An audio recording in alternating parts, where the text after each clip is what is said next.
Bienvenue dans les podcasts GW Histoire. Pour cette nouvelle série, je vous propose de découvrir en plusieurs épisodes l'éducation de Louis XVI.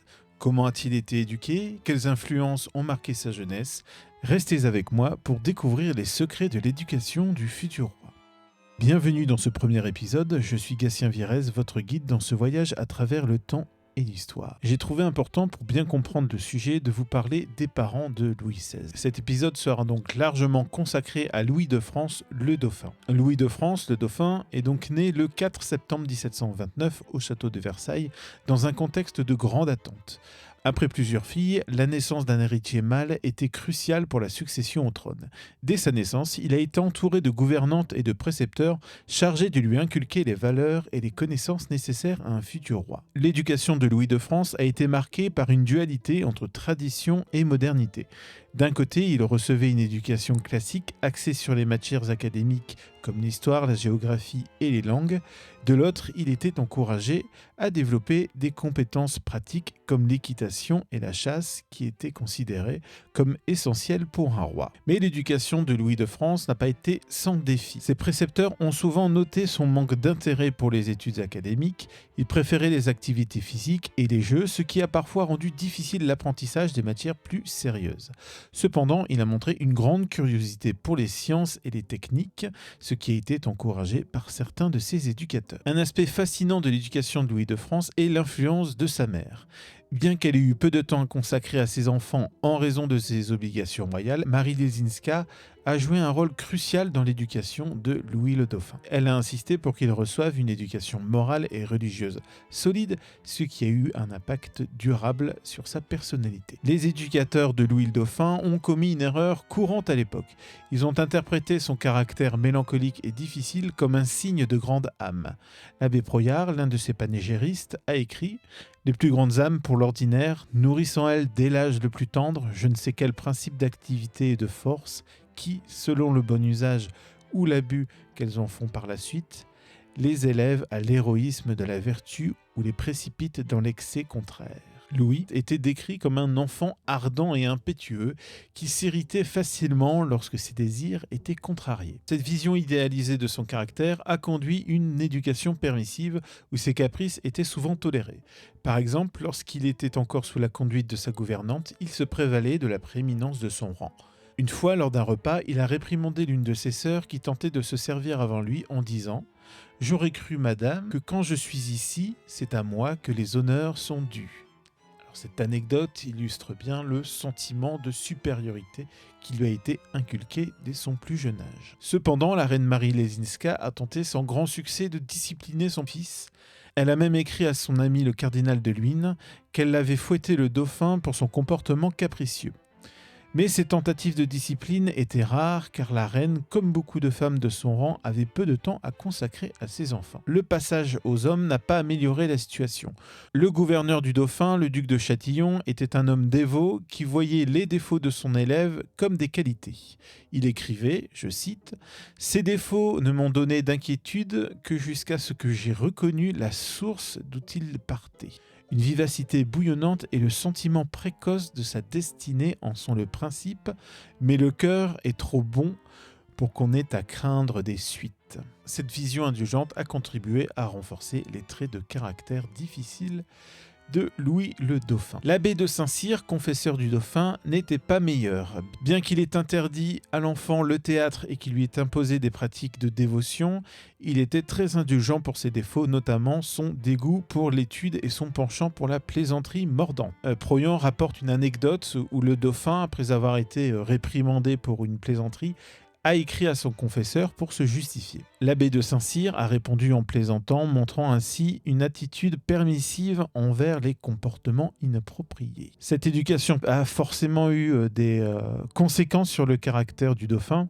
Il est devenu un jeune homme insolent et obèse, décrit par le duc de Croÿ comme un monstre de graisse. Et pourtant, il préférait les activités physiques et les jeux aux études académiques, et il avait peu de goût pour les amusements de la cour, comme la chasse ou les spectacles. Cependant, il y a eu un moment où le dauphin en montrait des signes de changement. À l'âge de 16 ans, il a été marié à l'infante d'Espagne, Marie-Thérèse Antoinette Raphaël de Bourbon d'Espagne.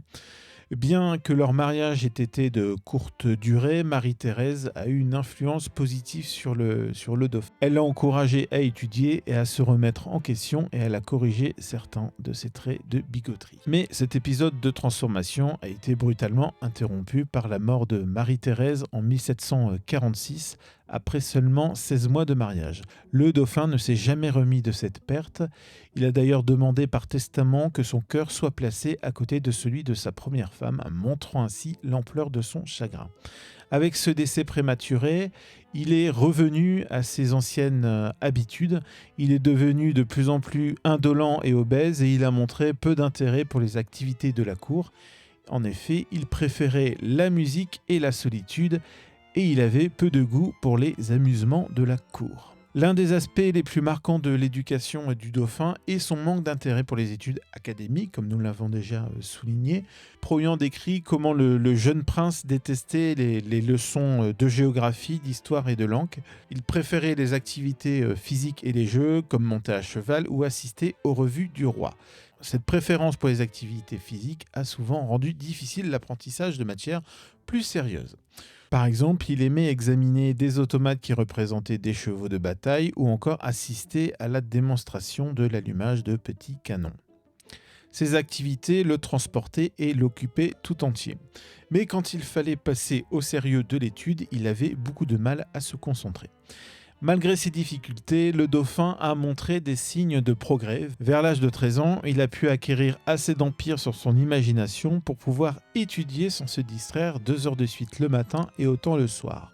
Cela a été vu comme un signe d'amélioration pour ses éducateurs. Proyard rapporte une anecdote où le dauphin, après avoir été réprimandé pour une plaisanterie, a écrit à son confesseur pour se justifier. L'abbé de Saint-Cyr a répondu en plaisantant, montrant ainsi une attitude permissive envers les comportements inappropriés. Cette indulgence a contribué à renforcer les traits de caractère difficiles de Louis le Dauphin. L'éducation du dauphin a également été marquée par des conflits avec son père Louis XV. Proyard décrit comment le dauphin, dès l'âge de 10 ans, montrait des signes de révolte contre l'autorité de son père. Par exemple, lors d'un dîner, le cardinal de Fleury, Premier ministre de Louis XV, a tenté de faire une leçon de modération au dauphin. Et ce dernier lui a répondu avec émotion. « Eh bien, que tout soit au roi, au moins mon cœur et ma pensée sont à moi. » Cette réplique a étonné le roi et toute la cour et a montré que le dauphin avait un caractère indépendant. Cette attitude de révolte a souvent mis le dauphin en conflit avec son père. Par exemple, en 1744, lorsque Louis XV est tombé gravement malade à Metz, le dauphin s'est rendu sur place malgré la défense de son père. Il a entrepris d'y parler et d'y agir en maître sans plus attendre. Cette attitude a provoqué bien sûr la colère de Louis XV. Ces conflits avec son père ont eu un impact durable sur son éducation. Ils ont renforcé son caractère indépendant et ont contribué à son manque d'intérêt pour les activités de la cour. Il préférait la musique et la solitude et il avait peu de goût pour les amusements de la cour comme la chasse ou les spectacles. Je suis forcément obligé de vous parler de la relation du dauphin avec sa seconde épouse. Après la mort de sa première épouse, l'infante Marie-Thérèse d'Espagne, le dauphin a été marié à Marie-Joseph de Saxe en 1747. Ce mariage a été arrangé pour des raisons politiques, mais il a été marqué par des tensions dès le début. Le dauphin, encore en deuil de sa première femme, a montré peu d'enthousiasme pour cette union. Marie-Joseph, bien que décrite comme charmante et intelligente, a eu du mal à gagner l'affection de son mari. Ce dernier était souvent distant et froid avec elle et leur relation a été marquée par des conflits et des incompréhensions. Malgré cela, Marie-Joseph a fait preuve de dévouement et de patience, cherchant à plaire à son mari et à remplir ses devoirs de dauphine. La nuit de noces a particulièrement été difficile pour Marie-Joseph car le dauphin a été très brutal. Cette expérience traumatisante a marqué le début d'une relation et a contribué à la distance émotionnelle entre eux. Malgré ces difficultés, Marie-Joseph a montré une très grande résilience et a cherché à s'adapter à sa nouvelle vie à la cour de France. Elle a appris le français, s'est intégrée à la cour et a cherché à plaire à son mari. Cependant, le dauphin est resté distant et a souvent montré peu d'intérêt pour la dauphine. En conclusion, l'éducation du dauphin a été un mélange complexe de tradition et de modernité, de rigueur académique et de liberté personnelle. Elle a façonné un héritier au trône qui, malgré ses défauts, à chercher des valeurs de justice et de compassion. Mais comment cette éducation a-t-elle influencé celle de son fils, le duc de Berry, futur Louis XVI? C'est ce que nous explorerons dans les prochains épisodes du podcast GW Histoire. Merci de m'avoir rejoint pour ce premier épisode.